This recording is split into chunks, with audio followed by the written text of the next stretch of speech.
Alhamdulillah, segala puji dan syukur kita rafa'kan kehadrat Allah Subhanahu wa taala. Dengan limpah kurnia Allah Subhanahu wa taala pada malam ni dapat kita bertemu. Mudah-mudahan pertemuan kita ini diberkati dan dirahmati oleh Allah Subhanahu wa taala. Muslimin muslimat yang dirahmati Allah, kita sambung kepada kitab kita Idaman Penuntut.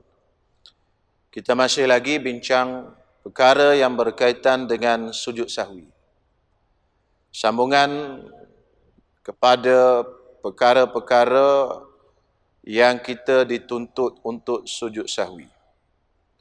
Jadi sujud sahwi ini antara perkara yang rumit yang ada dalam ibadat. Dalam ibadat sembahyang, antara perkara yang agak rumit sikit lah. Tapi dalam kitab ni insya-Allah ringkas dia sebut. Kalau kitab yang besar-besar lagi rumit. Tapi sesuailah untuk kita orang awam, jadi dia sebut yang ringkas-ringkas saja. Sebagaimana yang kita sebut pada kuliah yang sebelum ini, sujud sahwi ini hukumnya sunat. Tak sujud pun tak apa. Melainkan bagi makmum. Apabila imamnya sujud, maka pada waktu itu jadi wajib.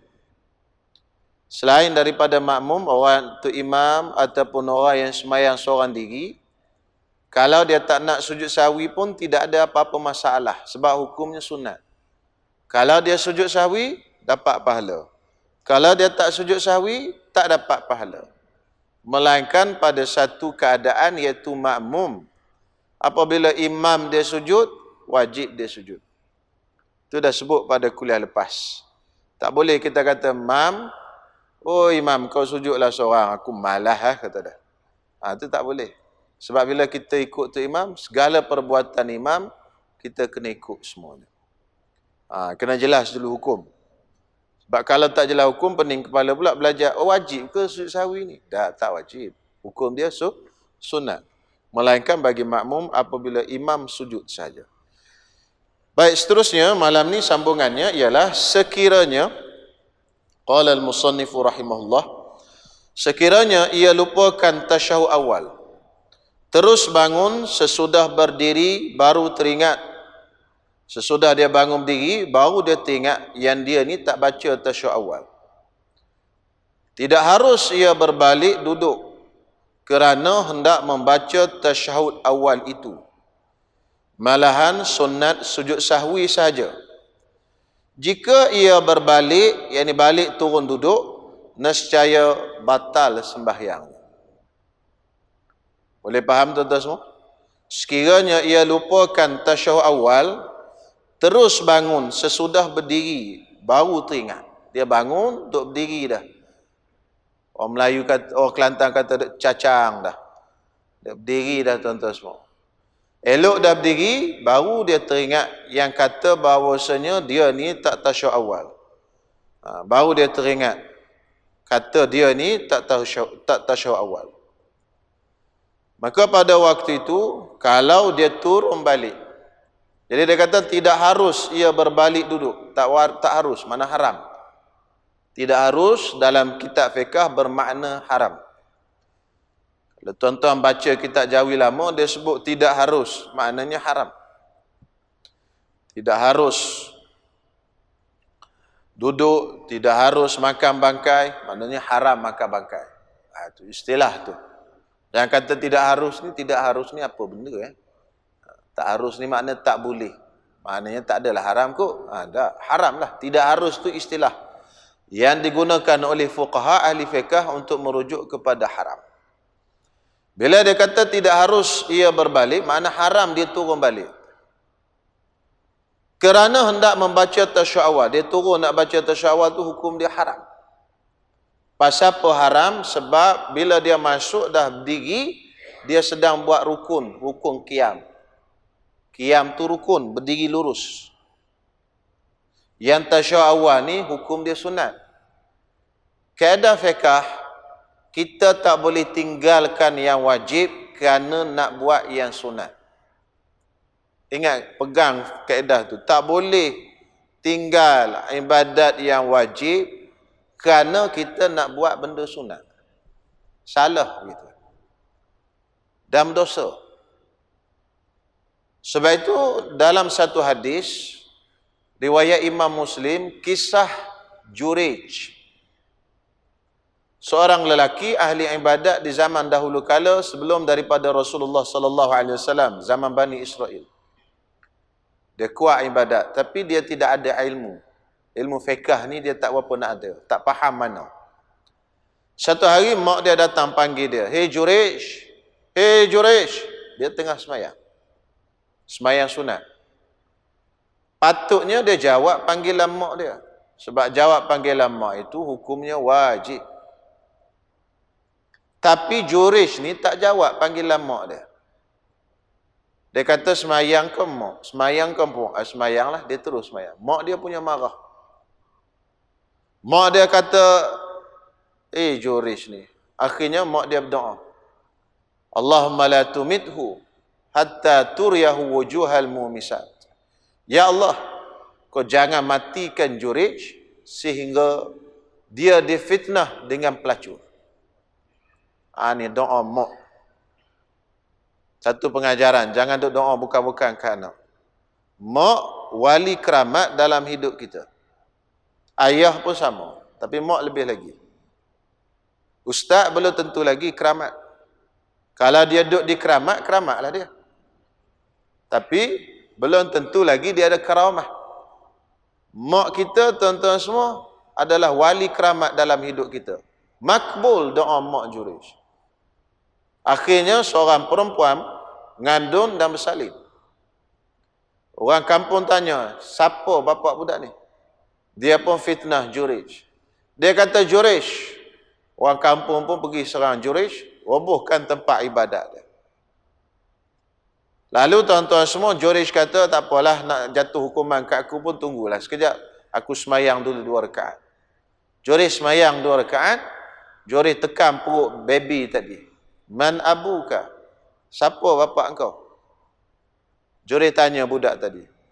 Jurayj ni dia wali, tuan-tuan semua. Allah Ta'ala bagilah karamah kat dia. "Man abuka?" Siapa bapa kamu? Lalu budak tu pun bercakap, "Ra'il ghanam." Bapa aku tu pengembala kambing, bukan Jurayj. Selamatlah Jurayj. Tapi pengajaran daripada kisah ni, riwayat Imam Muslim, hadis ni. Kisahnya apa maksudnya, tuan-tuan semua? Maksudnya, jangan kita tinggal benda yang wajib kerana buat benda sunat. Jangan tinggal jawab panggilan mak kerana nak sembahyang sunat. Salah Jurayj dari sudut bab itu kerana Jurayj tak memahami hukum dalam masalah fiqh. Walaupun dia ahli ibadat. Dan akhir zaman macam tu, ramai orang yang rajin beribadat tu di kalangan orang yang jahil. Orang yang tak reti masalah fiqh. Tak reti wuduk tak sah apa semua. Syaitan galak dia. Semayanglah, semayang. Dia pun semayang banyak. Tapi semayangnya tak sah. Syaitan sukalah sebab memenatkan orang tu saja. Sementara orang yang alim pula malah tidur pula. Tu nak jadi apa? Nak jadi hilang berkat daripada bumi. Jadi orang yang alim yang reti tak beribadat, tak ada berkat di bumi. Orang yang jahil beribadat, tak ada berkat juga pasal dia buat benda tak sah. Lama-lama bumi ni jadi panas, tuan-tuan semua. Itu kiamat. Itu antara punca kiamat tu. Orang jahil beribadat, orang alim malas beribadat. Sebab tu nak beribadat, tuan-tuan semua, bagi ada ilmu dulu. Ini kita belajar malam ni. Jadi tak boleh turun duduk. Ingat, kalau imam turun duduk macam mana? Kita dah bangun, tu imam bangun, kita pun bangunlah. Kita wajib ikut tu imam. Tengok-tengok tu imam tu, ada jemaah tegur pula. Jemaah pun satu hal dia. Subhanallah, subhanallah. Ramai pula buncu ni, subhanallah sini, subhanallah sini. Tertekan betul tu imam tu, dia pun turun. Tension, kasar ramai sangat. Bila dia turun, kita yang belajar ni, yang malam ni belajar ni, macam mana nak buat? Tak boleh turun, haram. Jangan kita turun. Kalau kita turun, hukum dia batal sembahyang kita. Tu imam dia turun tu tadi, kita tengoklah. Mungkin dia turun dalam keadaan terlupa apa semua. Kita tak wajib mufarakah, tapi boleh mufarakah. Kita tunggu dalam keadaan diri gitu. Jangan turun bersama dengan imam. Ingat tu, jangan turun. Tu imam salah tu jangan turun. Kalau dah bangun tinggal tasyahud, dirilah kita. Tiba-tiba dia pula turun. Jangan turun. Makna tu imam tu buat benda salah. Tapi batal ke tak batal? Tak batal sebab apa? Sebab kemungkinan, ada kemungkinan tu imam tu terlupa, ada kemungkinan tu imam tu jahil atau sebagainya. Jadi tak batal lah, tak wajib kita niat mufaraqah. Tapi kita nak niat mufaraqah pun boleh, nak tunggu di situ pun boleh. Tunggu berdiri itu saja sampai dia bangun dan bagi salam dengan dia. Ataupun kita niat mufaraqah, berpisah. Dua keadaan tu boleh. Jadi tuan-tuan nak buat macam mana? Terpulang. Saya nak niat mufaraqah, Ustaz, niat mufaraqah terus sembahyang sendiri. Ataupun tuan-tuan tunggu berdiri, turun duduk, batal. Yang tuan-tuan dah belajar malam ni hak datang ni, dah tahu dah. Nyesal pula datang tahu. Kan? Jadi kalau tahu tak boleh tu. Atau imam tak tahu, itu masalah lain. Itu bab dia lah. Sebab itu imam antara benda yang dia perlu, imam dia benda yang perlu ada dalam kepala dia, ini masalah-masalah ni. Masalah lain tak apa, dia tak berkait dengan dia, kerja dia. Masalah nikah, kahwin apa semua tak berkait dengan kerja dia. Kalau dia jadi juru nikah, tu mungkinlah tambahan. Masalah muamalat, jual beli apa semua tak ada. Ini yang berkait dengan kerja sebagai imam, mesti ada dalam kepala semua ni. Kalau berlaku macam ni, terlupa, bangun dah, diri dah, macam mana nak buat? Baik, saya baca balik. Dan jika ia berbalik, yakni balik turun duduk untuk baca tasyahud awal, batal sembahyangnya. Tetapi jika teringat ia tengah bangkit sebelum berdiri, yakni belum mengerjakan rukun, sunat ia duduk balik membaca tasyahud itu. Tapi kalau dia teringat tadi, yang kata dia tinggal tasyahud awal tu sebelum dia bangun berdiri lurus, belum masuk rukun, dia duduk tengah bangun tu, orang tegur subhanallah, dia pun turun, sunat dia turun. Sunat turun. Kalau dia tak nak turun pun tak apa, pasal tasyahud awal tu hukum dia sunat abad, dia boleh tinggal pun benda sunat, tapi sunat dia turun. Ini boleh turun. Syaratnya belum masuk lurus, belum masuk rukun qiyam. Kalau dah masuk rukun tak boleh. Itu formula dia, tak boleh tinggal yang sunat kerana tak boleh tinggal yang wajib kerana nak buat yang sunat. Tapi sekarang ni belum masuk lagi kepada wajib diri ni. Dia baru dah tengah bangun dah. Makmum pun tegur subhanallah, dia pun teringat, dia pun turun balik, sunat turun balik. Sunat turun balik. Kalau dia tak nak turun pun tak apa, dia bangun lurus berdirilah. Kalau dia bangun lurus berdiri juga, makmum kena buat apa? Soal sikit. Boleh tuan-tuan semua? Buat macam dewan kuliah pula lah. Bilik darjah. Kalau dia bangun berdiri juga, kita tegur subhanallah, apa kena buat?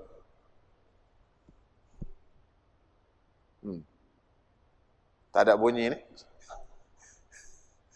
Kita nak buat apa? Tak ada bunyi saya jawab lah. Betul. Mesti wajib ikut imam. Wajib ikut imam. Mungkin tuan-tuan jawab, aku tak dengar pasal pakai mas. Tak keluar. Tak kedengaran kat saya. Wajib tinggal tasyahud awal. Kalau orang tanya pasal apa? Pasal tasyahud awal tu sunat, ikut imam tu wajib. Rugilah Ustaz. Tak rugi. Ikut imam tu pahala lebih besar. Buat benda wajib dengan buat benda sunat, mana besar pahala? Tuan-tuan semua, mana besar pahala dia? Besar pahala buat benda wajib. Ikut imam tu wajib.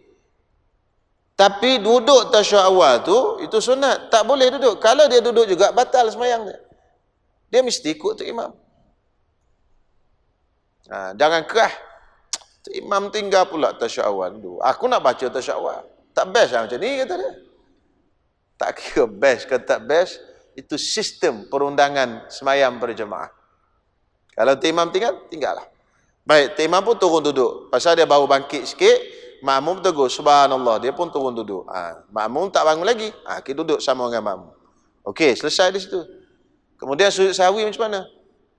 Jadi kata dia, tentang sujud sahwi ada huraian.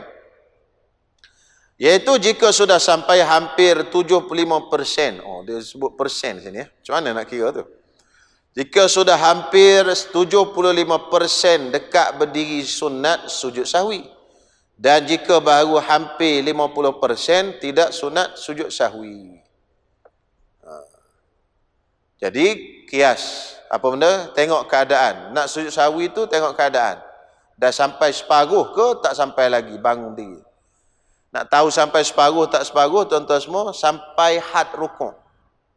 Saya buat misal, tuan-tuan semua. Banyak tali ni, macam mana? Okey. Sekarang ni, imam ni bangkit daripada tasyahud awal. Dia pun bangkit duduk macam ni. Ni macam ni dah lepas rukuk ke belum lepas ni? Dah lepas dah. Dia daripada bawah. Rukuk macam ni. Kan? Mana dia dah duduk gini dah? Mana dah lepas had rukuk. Melepasi separuh. Lepas separuh. 50% yang dia sebut tu dah lepas. Naik ke atas dah. Kalau dia bangun belum melepasi had rukuk. Dia bangun belum lepas daripada sempadan kita rukuk tadi.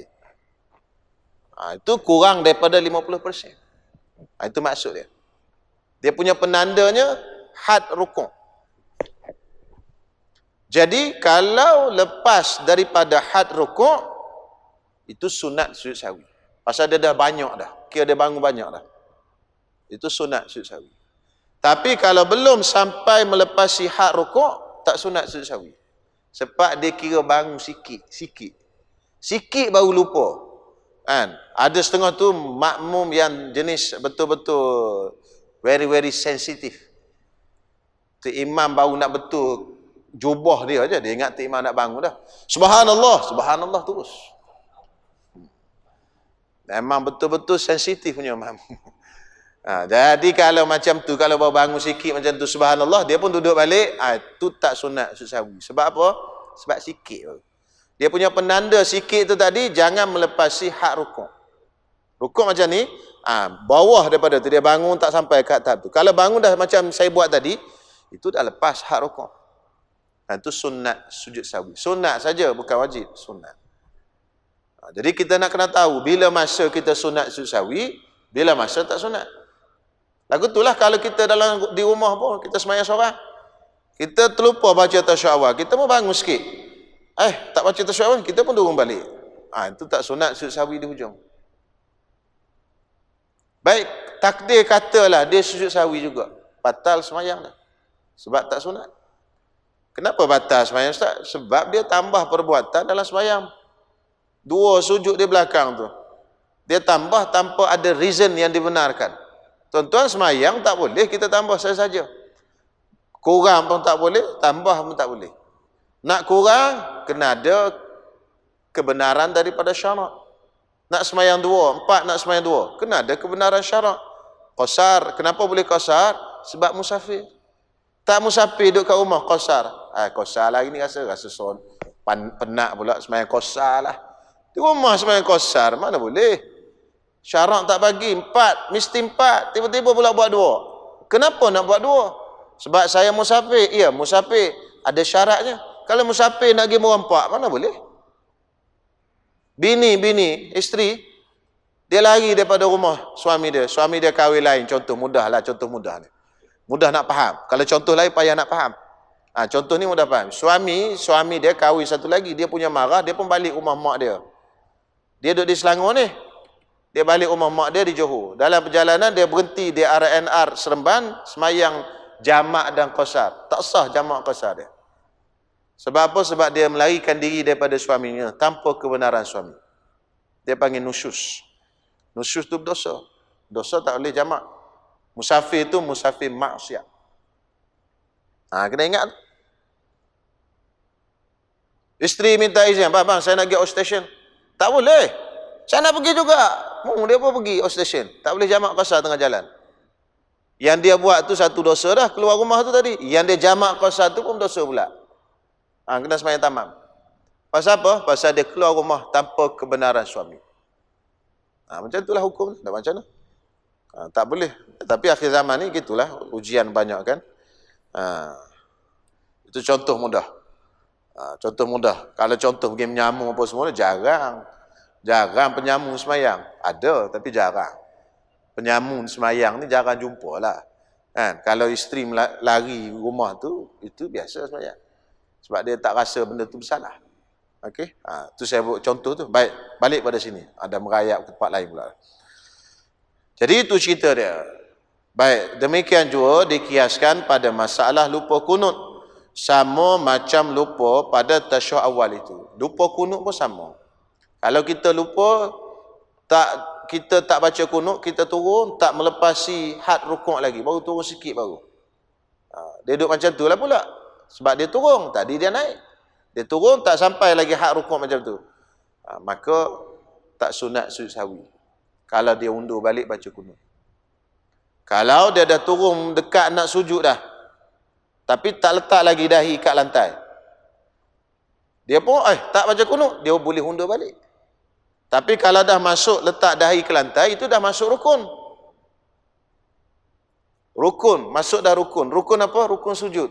Boleh tak dah letak dah dahi ke lantai, tapak tangan dah letak, semua dah letak 7 anggota, lepas tu bangun baca kunut balik? Tak boleh. Haram dan batal sembahyang. Kenapa? Kerana kunut tu sunat. Sujud tu wajib, rukun. Sama ya, formula dia tak boleh tinggalkan benda yang wajib kerana nak buat yang sunat. Jadi ingat, kunut tu boleh undur balik selagi mana belum letak 7 anggota. Kalau dah letak 7 anggota sujud, undur balik, batal sembahyang. Kalau imam undur balik, sama situasi. Kita jangan undur balik.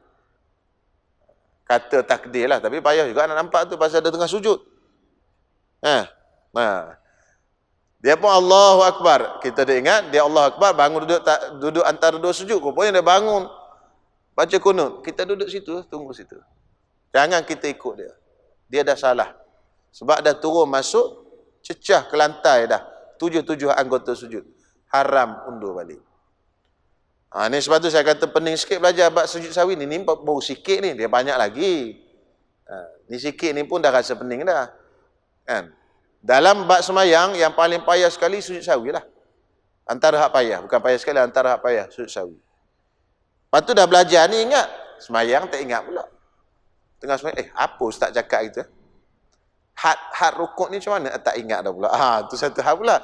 Nak faham ni di sini satu bab. Dah faham tu, tak ingat pula tengah dalam semayang. Tu satu bab pula. Sebab benda ni nak faham dan bagi ingat dalam semayang. Takkan dah berlaku semayang, nak buka kitab pula. Nak buka kitab macam mana? Jadi kena ingat dan letak dalam kepala. Kalau kunut pun sama. Lepas had rukuk, sunat sujud sahwi. Kalau undur balik. Kalau belum lepas had rukuk, dia undur balik baca kunut, itu tak sunat sujud sahwi. Kalau dah masuk sujud, haram undur balik untuk baca kunut. Sama juga dengan tasyahud awal tadi. Tasyahud awal, kalau dah bangun qiyam lurus, haram undur balik. Kalau bangun sikit je, lepas tu teringat, duduk balik, tak sunat sujud sahwi, pasal baru sikit. Kalau bangun dah banyak melepasi had rukuk, lepas dah had rukuk, dia kira banyak, maka kita turun balik, teringat dan turun balik tasyahud awal, maka pada waktu itu sunat kita sujud sahwi di hujungnya. Itulah. Boleh tu kot Habis, selesai. Satu bab payah. Ni nak jumpa payah lain pula. Jika seseorang syakkan bilangan rakaat, adakah 3 atau 4? Kalau syak 3, 4, nak buat macam mana? 3, 4, hukumnya ambil yang yakin iaitu 3. Tu hukum dia macam tu. Kena ambil yang yakin. Itu 3. Kalau 3, 2, 3, 2, yang yakinnya 2. Yang ketiga tu yang tak yakin. Jadi formula dia senang, ambil yang sikit. Kan? 3, 2, 2. 3, 4, 3. Itu ambil yang sedikit. Jadi hukumnya ambil yang yakin. Boleh tak kita dengar cakap orang? Tak boleh. Orang sebelah kata, dah 3 tu, tak boleh. Ada? Dia kata apa? Orang sebelah kata, kita pun nak 3, 4, 3 ke 4. Kita pun bangun tambah lagi satu. Orang sebelah kata, dah 4 dah tu. Jadi 5 dah. Boleh tak kita dengar cakap dia? Nah. Boleh tak tuan-tuan semua? Itu isu tu. Yang memang sebelah duduk kat kita. Kita tengah semayang. 3 ke 4. 3 ke 4. Ambil 3. Rupanya tu dah memang ke 4. Bila kita bangun, jadi kita tambah rakaat ke-5. Member sebelah pun kata, dah ke-5 dah tu. Soalannya, boleh tak kita dengar cakap dia dan kita tunggu duduk balik? Jawapannya tak boleh. Tu dia kata hukum dia mesti ambil yang yakin, iaitu 3 dan tambah 1 rakaat. Walaupun dia kata dah 5 dah, tak boleh dengar cakap dia. Melainkan yang cakap itu jumlah mutawatir. Orang ramai. 5 ke 6 orang ke 7 orang cakap. 5 dah tu, 5 dah, 5 dah, 5 orang cakap semua. Tu baru wajib dengar. Kerana dia dah khabar mutawatir. Tahu mutawatir? Maknanya dah ramai orang. Yang mustahil ramai macam tu berpakat untuk menipu. Itu dia panggil. Kalau belajar hadis, ada hadis mutawatir. Maknanya mustahil setiap tabaqah, setiap peringkat perawi itu jumlahnya ramai. Yang ramai itu yang mustahil mereka ni berpakat untuk mereka hadis tadi. Itu dia panggil mutawatir. Jadi dalam bab semayang tadi, dalam contohnya 5-6 orang, dia mustahil lah 5-6 orang pakat. Jom kita pakat berdajal, dia kata. Itu mustahil. Kalau seorang mungkinlah dia nak berdajal kita. Jadi kalau seorang tak wajib. Mesti ambil kaedah ni. 3-4, 3-4, mesti 3. Walaupun member sebelah kata dah 5 tu, tak boleh turun balik. Mesti kita kena perhabis. Walaupun rakaat kelima. Melainkan yang bagi tahu itu jumlah mutawatir. 5 atau 6 orang lebih kurang. Itu macam tu. Itu kaedah dia. Walaupun CCTV sekalipun. Kita ada tengah semayang rakaat kelima tu. 5 tu. Member sebelah kata 5. Tak percaya kata. Dia pergi buka CCTV depan kita. Kita ada tengah semayang. Kau tengok ni. Jam kau betul. Tak boleh ikut juga. Kenapa Ustaz? Sebab hukum dia macam tu. Hukum dia macam tu. Video lagi tak boleh ikut. Sebab video tak boleh jadi saksi. Sebab tu dalam masalah fiqah, kalau orang zina dengan video, tak boleh jadi saksi video. Zina 4 orang saksi, manusia. Yang seorang manusia ni pun tak boleh dipakai, apatah lagi video. Video lagi tak boleh pakai. Dalam fiqah, video tak boleh pakai. Kan? Kita tengok ni, betul ni orang ni berzina. Tengok ni, ada video betul ni. Tak boleh. Tak dipakai dalam mahkamah ataupun dalam hukum syariat. Selesai di situ. Hendaklah diambil yang yakin iaitu 3. Dan tambah 1 rakaat lagi. Kemudian sunat sujud sahwi. 3 ke 4, 3 ke 4, 3. Tambah 1 lagi jadi 4. Hujung tu sunat sujud sahwi. Demikian jua pada bilangan rakaat yang lain, ambil yang yakin. Samalah bilangan rakaat lain, 3 ke 2, 3 ke 2, sama 2. Ambil yang sikit. Tawaf pun sama. Kita pergi ke Mekah, kita tawaf. Aku ni dah berapa pusingan ni? 7 ke 6? 7 ke 6? Ambil berapa tuan-tuan semua? Ambil berapa? Ambil 6. Jangan ambil 7. Ambil 7 lah senang. Cepat sikit boleh pergi sa'i. Orang dah pergi sa'i lama dah, aku duduk sini lagi. Kan buat umrah kan? Orang dah pergi sa'i dah. Tertinggal dia seorang. 6, 7, was-was. Maka dia pun kata, ambil 7 lah senang. Pun pergi sama-sama dengan kawan-kawan. Tak boleh. Mesti kena ambil 6. Jadi kalau dia ambil 7, bermakna tawaf dia tak cukup 1. Tak sah tawaf. Bila tak sah tawaf, sa'i tak sah. Bila sa'i tak sah, tahlul tak sah. Bila tahlul tak sah, duduk dalam ihram lagi. Balik ke Malaysia dalam ihram lagi. Bersama dengan isteri dalam keadaan haram dalam ihram. Itu panjang cerita dia. Kena tahu di situ, tu titik tu di situ tu. 7 ke 6, 7 ke 6, ambil 6. Dia punya rentetan tu panjang. Daripada tu satu hukum yang sikit tu. Sebab bila tak sah tawaf, dia tak sah terus sa'i. Sebab dia kena mesti sa'i tu lepas tawaf. Dia tertib. Tawaf tu kena sah, baru sa'i sah. Kalau tawaf tak sah, sa'i pun tak sah. Kita balik-balik dah selesai dah. Baru Allah tengok-tengok, adalah pakaian kita ni kena najis, kena darah. Jadi sa'i tak apa, sah. Tapi tawaf tak sah kalau kena darah. Pasal dia kena macam semayang. Maka kita kena pergi tawaf semula. Kalau tak ingat di pusingan berapa, kena start semula tawaf. Dan kena sa'i semula. Sebab sa'i tidak akan sah melainkan selepas daripada tawaf yang sah. Nah, itu kalau umrah. Kalau haji pun sama. Kalau tawaf qudum yang sah, baru boleh sa'i itu dia sah. Kalau buat haji ifrat. Masuk buat haji lah nanti insya-Allah. Baik, selesai di situ. Sujud sahwi itu ialah dua sujud sahaja, sekalipun banyak perkara yang dilupakan. Banyak benda yang lupa berlaku dalam sembahyang, 2 kali je sujud. Tempatnya sebelum memberi salam. Dan sebelum hendak mengerjakannya, hendaklah ada niat sujud sahwi lebih dahulu. Ini masalah juga ni. Kalau kita jadi imam dan kita je sembahyang seorang, kita kena niat sebelum sujud sahwi. Macam mana nak niat? Niat dalam hati. Saja aku sujud sahwi kerana Allah Ta'ala. Barulah kita turun niat tu turun tu jadi sah. Kalau turun tadi tak niat, tak sah. Kena ulang semula. Tapi kalau makmum tak apa. Dah memadai niat imam. Dia tak niat pun tak apa. Ni untung makmum. Tengok-tengok tu imam, Allahu Akbar, turun sujud sahwi. Dia tak niat tak apa. Tapi kalau imam, orang yang sembahyang seorang, dia wajib niat. Niatnya dalam hati. Jangan sebut di mulut. Sebut di mulut, batal. Kerana bercakap dalam sembahyang. Dia niat pula, nawaitu sujud dan sahwi lillahi ta'ala. Dia sebut pula di mulut. Batal lah. Kerana bercakap dalam sembahyang. Jadi niat tu dalam hati. Saja aku sujud sahwi kerana Allah Ta'ala. Dia niat nak turunlah. Turunlah sujud. Jadi kalau dia tak niat, apa jadi? Tak sah sujud tadi. Ni dia kata apa benda? Hendaklah ada niat sujud sahwi lebih dahulu. Jika tiada niat, nescaya batal sembahyangnya. Bukan batal sujud tu, sembahyang tu batal.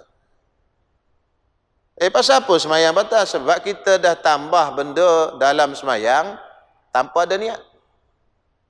Tapi kalau makmum tak apa. Makmum memadai niat imam dia tadi. Macam mana tuan-tuan semua? Sama ni sujud sahwi, niat ke tak niat? Tak niat, tak apalah sebelum ini. Kan? Pasal kita tak tahu. Mudah-mudahan Allah Ta'ala ampunkan kesalahan dan kesilapan kita itu. Lepas ni, kalau nak sujud sahwi, kalau kita imam, ataupun kita sembahyang seorang diri, wajib niat. Jika tiada niat, nescaya batal sembahyang. Kalau orang tanya pasal apa batal sembahyang? Sebab tambah perbuatan dalam sembahyang. 2 sujud tu ekstra tambah. Sembahyang saya sebut dah tadi, tak boleh tambah suka hati, tak boleh kurang suka hati. Kalau nak tambah, mesti kena ada niat dan sebagainya. Okey, selesai. Dalam masa sujud itu, sunat dibaca. Subhanallah yanamu wa la yashu. Subhanallah, maha suci Tuhan yang tidak. Yanamu tidur, tidak tidur. Wala yashu, dan tak lupa. Kita yang lupa, kita yang tidur. Jadi maha suci Allah Subhanahu Wa Taala yang tidak lupa dan tidak tidur. Baik, katalah saya tak ingat ustaz, tak boleh baca ni. Bacalah subhana rabbil a'la pun tak ada masalah. Ini sunat saja. Baca yang zikir masa sujud tu pun boleh. Dan dalam masa duduk antara 2 sujud, baca doa antara 2 sujud yang biasa, iaitu Rabbil firli warhamni wajburni sampai habis macam biasalah. Kan? Allahu Akbar, subhanallah la yanamu wa la yashu. Allahu Akbar, Rabbil firli sampai habis. Allahu Akbar, subhanallah la yanamu wa la yashu. Allahu Akbar, assalamualaikum warahmatullahi. Assalamualaikum warahmatullahi. Macam tu. Itu cara sujud sahwi. Adapun sunat hayat banyaklah. Angkat tangan, baca surah, baca subhan rabbil a'la, subhan rabbil azim, wajjahtu wajhiyal ladzi, semua itu sunat hayat. Adapun sunat hayat jika ditinggalkan tidak dituntut diulang balik dan tidak dituntut ditampal dengan sujud sahwi. Sunat hayat ni Dia jenis berlalu saja. Dah tinggal, habis. Tak boleh nak undur balik dah. Tak boleh nak dapatkan balik. Lagipun dia benda kecil. Jadi kalau dah tertinggal, berlalu gitulah, habis je. Habis. Pahala gitu saja. Adapun sunat abad, kerana dia benda besar, Allah Ta'ala tetap bagi peluang lagi, iaitu boleh sujud sahwi untuk dapatkan balik pahala itu tadi. Habis, selesailah perkara yang berkaitan dengan sujud sahwi. Kemudian kita akan masuk sembahyang sunat. Ada soalan ni daripada muslimat, dia hantar WhatsApp ni. Jadi ada 1 minit ni saya jawab soalan dulu lah. Jadi soalannya, jika makmum terlupa tahiyat awal dan bangkit hampir qiyam dan dia turun semula ikut imam, sunatkah sujud sahwi bagi makmum selepas imam memberi salam?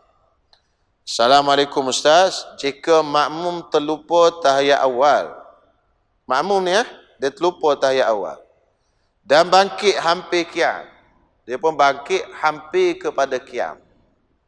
Imam duduk bawah, dia bangkit hampir kepada qiyam dah. Dan dia turun semula ikut imam. Dia pun turun semula ikut imam, pasal wajib ikut imam. Kan, sebab dia bangun tu terlupa. Kalau dia bangun sengaja, tak apa. Dia tak turun pun. Itu satu masalah yang pening sikit lagi. Tapi tak ada di sini.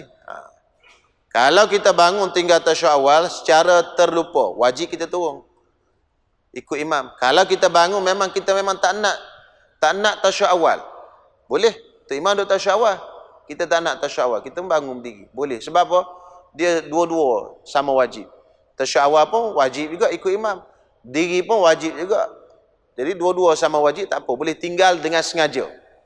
Tapi kalau kita bangun tu terlupa, hak terlupa tak dikira. Jadi wajib kita turun duduk balik. Baik, bila kita turun duduk balik, wajib tadi turun balik, adakah sunat kita makmum ni sujud sahwi? Tak sunat. Sebab lupa yang berlaku ketika mengikut imam ditanggung oleh imam. Kita lupa tadi, siapa tanggung? Lupa kita tadi. Imam tanggung. Azan dulu sekejap. Sambung sikit lagi, 2 minit lepas azan. Baik, saya nak perhabis jawapan tadi. Jadi, tak sunat kita sujud kalau kita jadi makmum, kita lupa diri kita. Diri kita yang lupa, bukan makmum yang lupa. Tapi kalau makmum lupa, makmum sujud, kita wajib sujud. Tapi kalau kita berlaku kelupaan dalam sembahyang, kita je lupa. Macam kes tadi, kita bangun, belum sampai berdiri, kita pun turun balik. Adakah kita sunat sujud sahwi? Tak sunat. Jadi saya baca sekian daripada kitab Arab ni. Dia kata apa? Wala yasjudu li sahwi nafsihi khalfa imamihi. Dan tidak boleh sujud sahwi kerana lupa dirinya sendiri ketika dia sembahyang di belakang imamnya. Fa yatahammaluhu anhu al-imamul mutatahhir. Maka lupanya tadi ditanggung oleh imam yang suci. Fa yasirul ma'mum. Maka jadilah makmum pada ketika itu, walaupun dia tak sujud, ka'annahu fa'alahu, seperti seolah-olah dia buat sujud sahwi tadi. Walaupun dia tak buat sujud sahwi, tapi jadi seolah-olah macam dia buat sujud sahwi. Sebab apa? Ditanggung oleh tu imam. Macam tu. Kita tak sujud sahwi, tapi dapat pahala sujud sahwi tadi. Patut kita sujud sahwi lah pasal lupa tadi. Tapi tak sujud sahwi. Tak sujud tu, kita dapat pahala sujud sahwi. Tak sujud tapi dapat pahala sujud sahwi. Kenapa? Ditanggung oleh tu imam. Itu maksud ditanggung oleh imam. Hatta la yanqusa syai'un min thawabihi. Sehinggalah tidak kurang sedikit pun daripada pahala sujud sahwi itu, walaupun dia tidak sujud sahwi. Itu jelas. Ada satu lagi. Kalau Assalamualaikum Ustaz. Waalaikumsalam. Kalau lepas habis baca tahiyat akhir, kemudian ucap salam pertama, Assalamualaikum warahmatullahi, teringat belum buat sujud sahwi, boleh sujud semula? Boleh, jawapannya. Boleh sujud semula? Boleh. Kita dah bagi salam, Assalamualaikum warahmatullahi, Assalamualaikum warahmatullahi. Duduk sekejap, baru teringat. Teringat. Sekejap tu, maksudnya Kalau jarak masa tu tidak memuatkan untuk semayang 2 rakaat. Itu maksud sekejap. Lama juga tu, 2 rakaat berapa minit biasa semayang? 2 minit.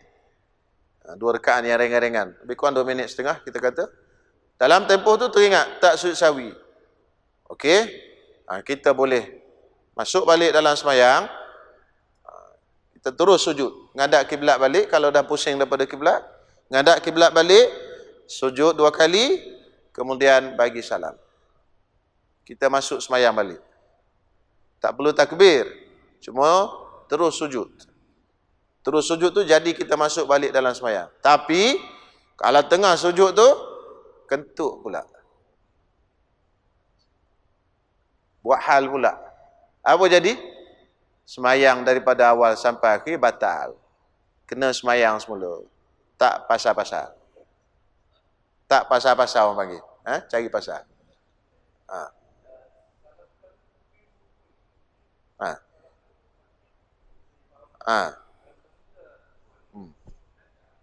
Dia bagi salam yang pertama tu dalam keadaan terlupa. Pasal benda yang tak buat. Kalau dia bagi salam tu sengaja, tak boleh dah. Sekarang ni dia bagi salam, dia terlupa ada benda yang dia nak buat ni, sujud sahwi. Itu yang boleh tu. Memang rukun, tapi dia terlupa. Kalau dia bagi salam, memang dah dia tak nak buat ada sujud sahwi. Dia ingat ada sujud sahwi. Tapi dia memang tak nak buat. Assalamualaikum warahmatullahi. Assalamualaikum warahmatullahi. Lepas tu asal nak buat pula. Banyak hal betul. Kan? Itu tak boleh lah. Memang dia dah bagi salam tu dengan sengaja. Ini soalan ni dia terlupa. Lepas tu dia teringat ada benda, boleh dia masuk balik, dan sujud 2 kali, kemudian bagi salam. Dengan syarat, jangan jarak masa panjang. Pertama. Yang kedua, jangan batal air semayang. Dan jangan pijak najis. Kalau batal air semayang, tak boleh lah. Dah kentut, tak boleh dah. Habislah. Kira hilanglah pahala sujud sahwi tu. Jadi risiko juga tu, masuk balik tu. Takut batal semayang. Batal air semayang. Kalau kentut, dalam tengah sujud tadi, batal semayang daripada awal sampai akhir. Itu dia. Jadi letih pula. Kena semayang semula pula. Ya Allah. Itu. Tapi tak apalah, itulah hukum dia. Tapi kalau rasa nak keluar angin tu, baik tak usah lah. Tak pasal-pasal kita buat benda sunat, batal semua semayang. Jadi kena semayang semula daripada awal sampai akhir. Wallahu alam, insyaAllah kita jumpa bulan depan pula lah. Bismillahirrahmanirrahim. Alhamdulillahi rabbil alamin. Wassalatu wassalamu ala ashrafil anbiya'i wal mursalin. Wa ala alihi wa sahbihi ajma'in. Allahumma ya Rabbana taqabbal minna innaka antas samiul alim. Wa tub alina innaka antat tawwabur rahim. Rabbana atina fid dunya hasanah. وفي الآخرة حسنة وقنا عذاب النار وصلى الله على سيدنا محمد وعلى آله وصحبه وسلم والحمد لله رب العالمين.